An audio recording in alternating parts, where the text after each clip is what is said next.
Halo semuanya, bertemu lagi di kelas Kimia Organik. Pada kesempatan kali ini kita akan membahas tentang Basic Knowledge of Organic Chemistry. Nah, sebelum kita melanjutkan, di sini ada sebuah quotes dulu ya. Jadi, chemistry can be good or bad things. Chemistry is good when you make a love with it, and chemistry is bad when you make a mess with it. Artinya, ilmu kimia itu bisa berakibat baik atau buruk tergantung bagaimana kita memperlakukannya. Jadi kalau kita memperlakukannya dengan baik, menggunakannya untuk kepentingan orang banyak, maka dia akan menghasilkan sesuatu yang baik pula. Tapi kalau misalkan kita menggunakannya untuk hal-hal yang tidak baik, misalkan untuk kejahatan, maka itu akan memberikan efek yang buruk juga. Nah, untuk materi Basic Knowledge of Organic Chemistry, di sini ada beberapa topik yang akan kita bahas. Jadi yang pertama, di sini ada Brief History of Organic Chemistry atau sejarah perkembangan kimia organik. Kemudian difference between organic and inorganic compounds, perbedaan antara senyawa organik dan senyawa anorganik. Kemudian ada the uniqueness of carbon atom, keunikan atom karbon, types of carbon atom, tipe-tipe dari atom karbon, structural features of organic molecules. Jadi nanti di sini kita akan belajar bagaimana cara menggambar struktur dari senyawa organik. Kemudian ada classification of organic compounds, jadi klasifikasi dari senyawa organik.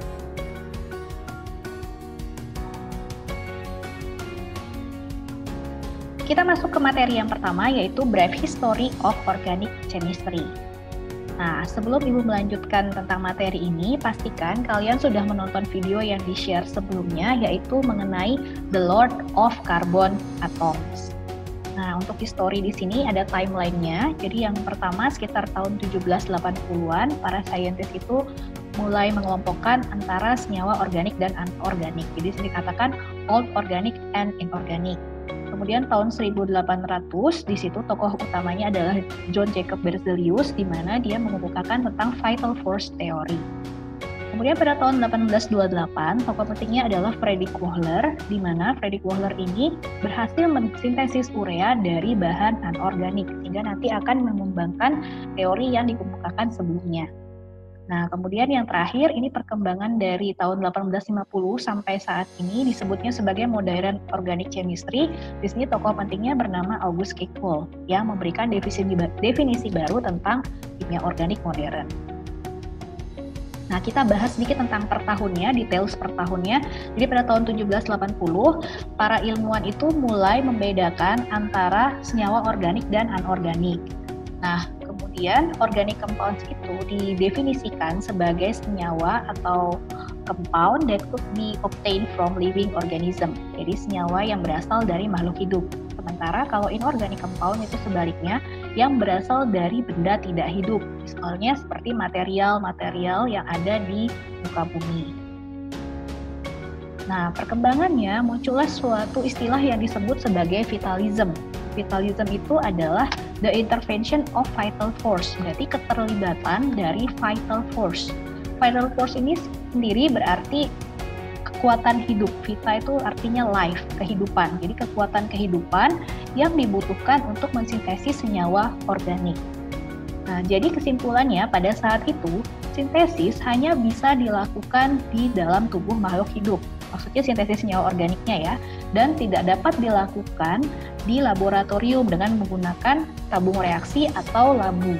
Nah, jadi hanya berasal dari makhluk hidup saja.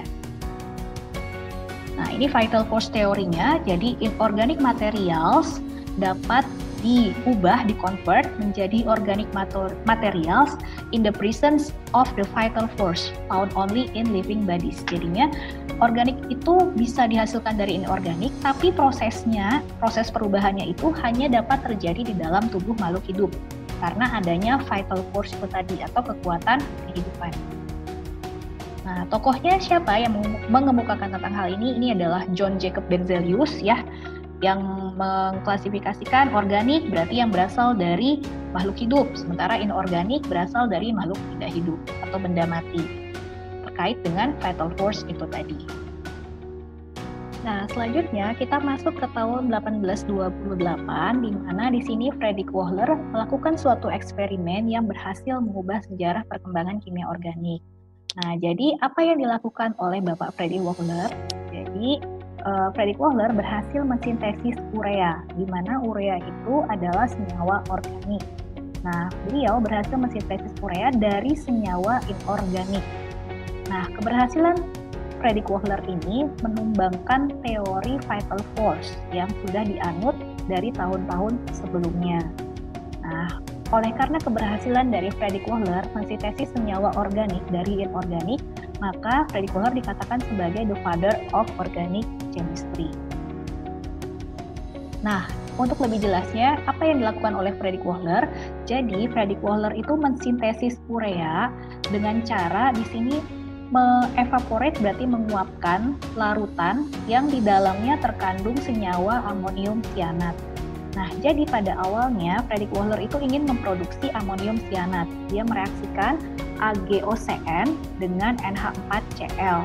Nah, didapatkanlah produknya yaitu endapan AgCl dan NH4OCN. Nah, ini amonium cyanatnya.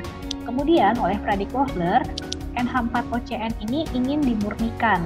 Nah, makanya dilakukan pemanasan. Tapi setelah pemanasan yang didapatkan ternyata adalah urea. Jadi terdapat endapan, kemudian setelah dicek ternyata endapan itu adalah senyawa urea. Nah, kemudian perkembangannya dari 1828 sampai 1850, semakin banyak senyawa organik yang berhasil disintesis dari senyawa inorganik. Nah, oleh karena itu, teori vitalisme lama-lama mulai ditinggalkan, tapi tidak benar-benar menghilang sampai pada tahun 1850. Nah, kemudian di sini muncullah tokoh di 1850-an yaitu yang bernama August Kekulle, di mana beliau ini memberikan definisi baru terhadap kimia organik. Nah, jadi sekarang kimia organik itu bukan lagi hanyalah ilmu kimia yang mempelajari senyawa yang berasal dari makhluk hidup.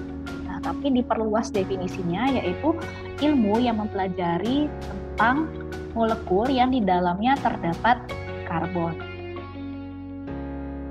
Nah, jadi organic chemistry itu merupakan ilmu yang mempelajari tentang hidrokarbon. Ini spesifiknya ya, jadi suatu compounds yang mengandung hidrogen dan karbon dan senyawa turunannya. Senyawa turunannya itu maksudnya si karbonnya berikatan kovalen dengan hidrogen dan berikatan juga dengan atom yang lain. Contohnya dengan oksigen, dengan nitrogen, dengan es, dan senyawa non-logam lainnya. Nah, karena tadi dikatakan bahwa kimia organik merupakan ilmu yang mempelajari tentang senyawa yang mengandung karbon, tapi ada beberapa pengecualian. Nah, di sini ternyata ada beberapa senyawa anorganik yang di dalamnya mengandung karbon. Jadi kalau misalkan kita bertemu dengan CO2, kemudian CO, kemudian CS2, kemudian karbonat CO3, kemudian bikarbonat HCO3, sianida, kemudian sianat, karbida, dan tiosianat, maka semuanya ini walaupun memiliki karbon tapi tidak bisa digolongkan ke dalam senyawa organik. Mereka adalah senyawa anorganik. Nah, contohnya kalau di sini sianida, Cn, nah misalkan berikatan dengan hidrogen menjadi HCN. HCN itu adalah senyawa anorganik. Nah, jadi mungkin ini perlu diperhatikan ya. Jadi ini adalah pengecualian senyawa anorganik yang memiliki karbon. Nah, berarti kesimpulannya di sini history dengan modern organic chemistry, di situ ada beberapa pergeseran definisi ya. Jadi kalau untuk organic compounds, kalau pada zaman dahulunya atau sejarahnya adalah senyawa yang berasal dari makhluk hidup. Sementara untuk modern organic chemistry-nya berarti organic compound itu adalah senyawa yang di dalamnya terdapat atom karbon dan hidrogen atau hidrokarbon. Kemudian kalau organic chemistry, nah di sini diperhatikan compound dan chemistry. Kalau organic chemistry untuk versi sejarahnya berarti adalah ilmu yang mempelajari tentang senyawa yang berasal dari makhluk hidup. Sementara untuk versi modernnya berarti suatu ilmu yang mempelajari tentang compound atau senyawa di mana di dalamnya terdapat karbon dan hidrogen. Selanjutnya kita masuk ke materi perbedaan antara senyawa organik dengan anorganik. Nah, kira-kira apa saja sih perbedaan antara senyawa organik dan anorganik itu? Nah, ini termuat dalam tabel ini ya, secara singkat. Jadi kalau senyawa organik, kalau dari jenis ikatannya itu menunjukkan adanya ikatan kovalen.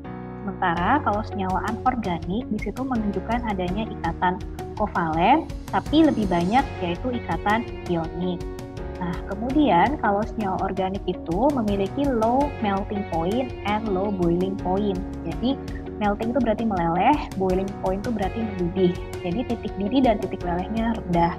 Sementara inorganik kebalikannya, memiliki melting point yang tinggi dan boiling point yang tinggi. Nah, kalau untuk senyawa organik memiliki kelarutan yang rendah dalam air, tapi memiliki kelarutan yang tinggi dalam pelarut non-polar. Kalau senyawa anorganik kebalikannya, kelarutannya tinggi dalam air, tapi kelarutannya rendah dalam pelarut non-polar. Nah, di sini kalau flammable berarti senyawa organik itu dia mudah terbakar ya, sangat mudah terbakar, tapi kalau anorganik kebalikannya, non-flammable, jadi tidak terlalu mudah terbakar. Nah, perbedaan berikutnya yaitu solution are non-conductor of electricity. Jadi kalau larutan organik itu tidak menghantarkan listrik atau isolator. Kemudian kalau inorganic solution are conductor of electricity. Jadi merupakan suatu konduktor karena balik lagi di sini ikatannya kan ion. Nah, kalau ikatan ion dia akan lebih mudah menghantarkan listrik. Kemudian yang berikutnya, kalau reaksi pada senyawa organik itu umumnya lambat ya. Jadi karena ikatan kovalennya kuat, maka untuk mereaksikan itu biasanya kita butuh bantuan katalis terlebih dahulu. Sementara kalau pada senyawa inorganik itu reaksinya cenderung lebih cepat. Nah, di sini yang terakhir, kalau senyawa organik itu menunjukkan adanya isomer. Nah, kalau senyawa inorganik di sini terdapat isomer tapi hanya terbatas gitu ya. Jadi tidak semua senyawa anorganik itu memiliki isomer. Nah, kita masuk ke penjelasan detailsnya sedikit ya. Jadi di sini yang pertama adalah mengenai ikatannya, covalent and ionic bonding. Kalau senyawa organik tadi sesuai penjelasan di awal, maka senyawa organik itu pasti mengandung karbon. Nah, karbon ini akan berikatan kovalen dengan hidrogen dan kemudian dengan atom-atom yang lain. Nah, kira-kira yang bagaimana? Karena ikatan kovalen berarti ikatan antara atom non-logam dengan atom non-logam. Jadi di sini akan berikatan dengan oksigen, bisa berikatan dengan sulfur, bisa berikatan dengan nitrogen, atau berikatan dengan senyawa-senyawa halida, contohnya F, Cl, Br, dan I. Nah, di sini contoh senyawanya ya, jadi ada CH4, CH3COOH, atau C2H5OH. Nah, selanjutnya untuk senyawa inorganik berarti ikatannya di situ ada juga yang kovalen, sebenarnya seperti pada CO2, pada CO, tapi lebih banyak ikatan ion. Nah, kalau ikatan ion ini berarti ikatan antara atom logam dengan non-logam. Nah, contoh senyawanya di sini ada NaCl, kemudian ada HCl. Nah, berikutnya kita bahas tentang melting point dan boiling point. Jadi melting point itu adalah temperatur ketika material itu mulai meleleh. Sementara kalau boiling point, temperatur ketika material itu mulai mendidih. Nah, di sini antara organik dengan anorganik itu memiliki melting dan boiling point yang lebih tinggi, biasanya di atas 350 derajat Celcius. Kalau organik, sebaliknya, biasanya melting dan boiling point-nya di bawah 350 derajat Celcius. Jadi contohnya ada senyawa alkohol CH3, CH2OH, di sini ada NaCl untuk anorganiknya. Bisa kita bandingkan melting point untuk CH3, CH2OH itu minus. Sementara kalau untuk NaCl di sini 800-an. Untuk boiling point-nya di sini hanya 78 derajat Celcius, sementara kalau NaCl di sini boiling point-nya 1000-an. Nah, ini pengaruh dari ikatannya juga ya. Jadi ikatan ion itu interaksinya kuat, jadi kita butuh energi yang lebih tinggi untuk memutuskan ikatannya. Nah, selanjutnya kita masuk ke solubility atau kelarutan. Nah, di sini jadi ada prinsip kelarutan yaitu like dissolves like. Maksudnya adalah suatu senyawa akan larut pada pelarut yang memiliki sifat yang sama dengan senyawa tersebut. Nah, di sini solvent itu ada dua jenis. Yang pertama adalah yang jenisnya polar, kemudian yang kedua yang jenisnya non-polar. Yang jenisnya polar ini bisa senyawa organik atau anorganik. Nah, cirinya apa? Terdapat perbedaan elektronegatifan yang tinggi di antara atom penyusunnya. Nah, di sini contohnya H2O, kalian bayangkan pada tabel periodik, antara atom H itu jaraknya jauh dengan atom O. Ya, jadi perbedaan elektronegatifannya cukup tinggi. Sementara kalau yang jenisnya nonpolar itu hanya dimiliki oleh senyawa organik saja, hidrokarbon khususnya. Jadi di sini terdapat perbedaan elektronegatifan, tapi perbedaan elektronegatifannya kecil. Nah, contohnya pada senyawa CH4. Jadi kalau tadi H2O itu jauh, kalau CH4 kita bandingkan C dengan H itu jaraknya tidak terlalu jauh, maka perbedaan elektronegatifannya kecil.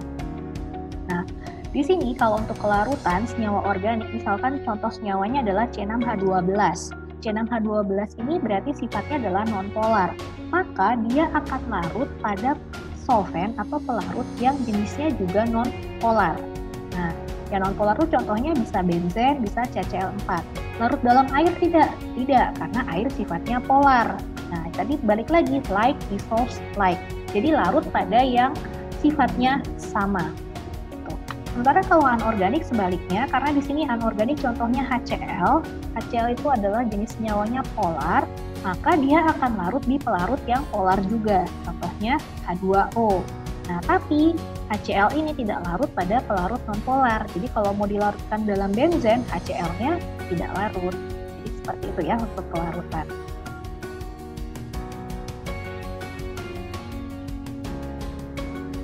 Nah, berikutnya itu adalah tentang isomer. Jadi isomer itu pengertiannya adalah memiliki rumus molekul yang sama tapi strukturnya berbeda. Nah, jadi di sini contohnya untuk yang senyawa organik. Jadi senyawa organik itu semakin banyak jumlah karbonnya, maka semakin banyak variasi struktur yang dapat terbentuk dengan rumus molekul yang sama. Di sini contohnya, misalkan kita punya senyawanya C3H8. Nah, kalau C3H8 ini hanya ada satu bentuk saja yang bisa kita buat. Jadi hanya seperti ini, mendatar 1, 2, 3. Nah, jumlah hidrogennya 8. Tapi kalau misalkan karbonnya kita tambahkan 1 menjadi C4, C4H10, maka strukturnya itu bisa kita gambarkan dalam 2 bentuk. Nah, jadi yang pertama bentuknya seperti ini, karbonnya 1, 2, 3, 4, lurus ya, kemudian hidrogennya pasti ada 10, kemudian bentuk yang kedua itu ada 1, 2, 3 yang lurusnya, satu lagi bercabang ke bawah, seperti ini. Hidrogennya juga sama-sama ada 10, keduanya memenuhi rumus C4H10. Tapi nama senyawanya beda karena strukturnya berbeda. Yang sebelah kiri ini namanya adalah butan. Sementara yang sebelah kanan namanya adalah 2-metil propan. Untuk senyawa anorganik, nah untuk senyawa anorganik isomer juga ada tapi terbatas. Terbatas itu hanya pada senyawa-senyawa yang bentuknya seperti senyawa kompleks atau ligan. Nah, bisa diperhatikan di sini, bentuknya pun hanya terjadi pertukaran atom. Contohnya pada Br dan Cl. Kalau bentuk yang pertama, yang berada di luar itu adalah Br-nya. Tapi kalau bentuk yang kedua, yang berada di luar adalah Cl-nya. Dan tidak semua senyawa anorganik itu memiliki isomer. Jadi makanya tadi dikatakan limited atau terbatas.